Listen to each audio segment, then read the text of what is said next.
महाराष्ट्रात महावितरणची अभय योजना 38 लाख वीज ग्राहकांसाठी केली लागू। वीज बिल ग्राहकांसाठी व्याज थकलेल्या ग्राहकांना ऑनलाईन पद्धतीने लाभ घ्यावा असे उपमुख्यमंत्री देवेंद्र फडणवीस यांनी केले आवाहन। महाराष्ट्रातील वीज ग्राहकांना दिलासा देण्यासाठी महावितरणकडून अभय योजना सुरू करण्यात आली आहे। 1 सप्टेंबर पासून ही योजना अंमलात येते।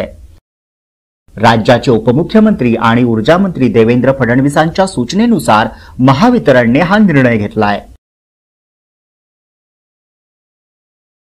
वीज बिलाच्या थकबाकीमुळे वीज कनेक्शन कायमस्वरूपी तोडलेल्या 38 लाख घरगुती, व्यावसायिक आणि औद्योगिक वीज ग्राहकांना या योजनेचा फायदा होणार आहे। या अंतर्गत वीज बिलाच्या थकबाकीवरील व्याज आणि विलंब आकाराचे एकूण 1788 कोटी रुपये माफ केले जाणार आहेत। या योजनेनुसार पैसे भरल्यानंतर संबंधित वीज ग्राहकाला पुन्हा एकदा नव्याने वीज कनेक्शन मिळेल।